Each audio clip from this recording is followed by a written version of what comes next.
for a relationship or for you to be giving them box. That's why they're in a friend zone. Well, these friends, like we grew up with them. Yeah, like since elementary school. They like you. Who has a guy friend that think that they're truly their guy friends and they won't have sex with you? Okay, where your phones at? Get them out. Right here. So this is what you're gonna do. You're gonna say exactly what I say you to say. You're gonna put it on speakerphone too. It's okay. You're not gonna say much. So you're gonna call your guy friend. What's his name? Nick. Let Nick answer it, and then after you hang up, send him a text and be like, "Yo, he's on the podcast." JK. Okay. All right. Yeah. Do that. This is being clipped. Nice, feminine, soft voice. Hello? Hey, how are you? Good. What's up? Whatever. Nah, it's just like, I don't know, like I'm kind of down right now. Like, you know, my man, like, you know, I don't know, like, are you busy? I could come through, see you. You know, we could hang out, vibe a little bit. Sure. Like, he broke up with me, and I'm sad to vibe. You know, maybe you could cheer me up a bit. Bro, what? You feel me? Like, you know. Man, shut up, nigga. You dead. What? Well, I'm not even joking. Like, why are you playing with me? Like, you feel me? Bro. Bro, hold up. I'm just gonna get to my crib. So, no, but, like, let me know. Like, you feel me? Like, Alright, I got is you with it? Like, or not? Is what I want to know. I got you.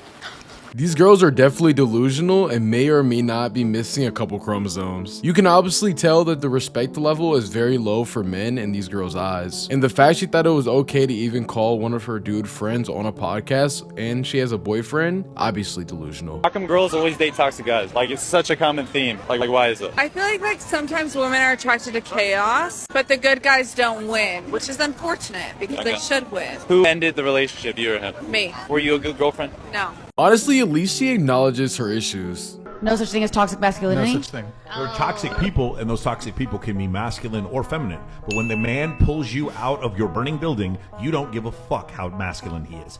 There's no too masculine then. Masculinity is masculinity. Femininity is femininity. There is such thing as toxic masculinity. There is no... Disavow. So toxic masculinity was a term created in the 1990s when psychologists were trying to study violent offenders in prison. When guys would step on each other's toes and then they would start stabbing each other, it was just a term that was used by those psychiatrists to determine a type of behavior where men would resort to extreme levels of violence for no reason. And then somehow mainstream psychology got a hold of it and became this pop term. There is no such thing as toxic masculinity. There is just masculinity, and then there are some people who are toxic. That has nothing to do with each other. How do you spot a toxico? Jealousy. I think guys will show that one right away. But as you get older, you kind of become more secure. Sometimes people don't snap out of that. And they ruin the relationship. They ruin the relationship, but they also ruin like the girl. Because after that, like they feel like, oh shit, like I can't do anything right. So then they don't ever get in their head like, oh, I deserve better. If a guy's saying lines like this, who's gonna want your ass? Like no one's gonna want you. And that's when it gets mental. And to all my queens listening out there, hey, you could do this shit. Snap out of it. He ain't shit. Dump that man, leave that man. Leave him on red. Right. Put Jolly Rancher on his hood while it's hot. Don't slash his tires because that's repairable and it's cheap. Insurance covers that. If it's all 4, slash only 3. Oh my god, it's so cold outside. I know, it was just 70 degrees 2 days ago. I don't know what happened. I wish I was warmer right now. I know, me too. I should have brought another sweater because this is unbelievable. Are you not gonna offer me your jacket? What? Hell no! How many times did I tell you put on a jacket before we left the house? Huh? Look at you. You're wearing a short sleeve right now. Yeah, but it doesn't matter. I'm not gonna give it to you. I'm not gonna suffer just because you wanted to look cute in your crop top. Hell no. Get out of my face. That is true in many cases. A lot of times when you tell a girl to go get a jacket and she doesn't go get a jacket, then she wants your jacket. Man, I'm not about to freeze up for you. So what's something toxic that you low-key like that guys do? When they're drug dealers. Oh, you like thugs? And kids. Yeah, kids under 5. Kids under 5 and a criminal. Got it. So I'm guessing your typical player build is a guy with dreads? That 100%. Yes! She's the one that likes black guys in the group. Got it. Yeah. The whole time I was seeing him, I was kind of just using it as a psychology experiment, and I didn't really like the guy. I more just wanted to see if I could break his heart. And it was fun. So did you break his heart then? Just a wee bit. I hope I did a little damage. Wow. Okay. Why do you hope that you did a little damage? Just, I like humbling men. You like humbling men? Yeah. It's like my pastime. Your pastime is humbling men. You do work at a strip club, so do you humble men there? No, I take their money. Kings, watch out, because a lot of these women are just out to get you and hurt you. Bro, what are you doing?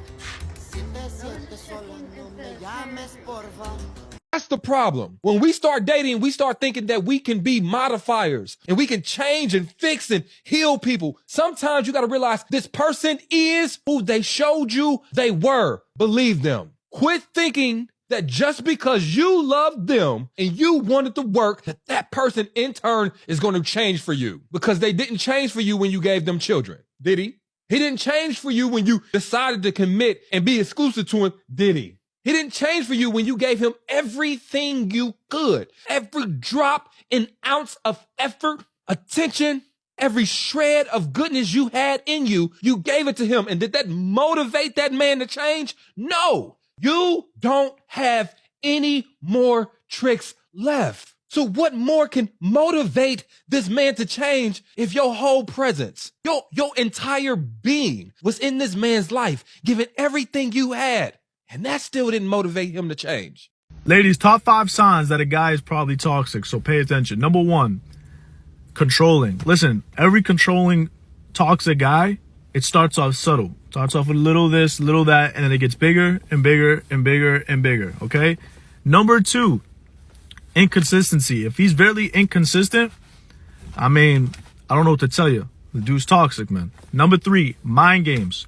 Listen, that is, if you ever date a guy and you start feeling confused or shit's not making any sense to you, he's playing mind games on you and he's toxic. Number 4, lack of communication. If a guy is barely communicating with you, barely talking to you, clearly he's playing fucking games with you and clearly he's toxic, right? Like, these are things you have to be like aware of, all right? And then number 5, negative words. If a guy, every time you talk to him about something or anything and he's always negative, man, he's a toxic person. Get rid of that guy. The Sigma male have traits of the alpha and the beta, but he supersedes the alpha. He carry both traits.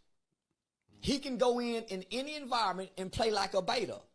He can lead like an alpha. But his traits supersede the alpha male. So tell them motherfuckers start studying that male, the Sigma male. Could they just be talking? How he described it really made it easy to understand. You guys let me know in the comments if you guys agree with Charleston White.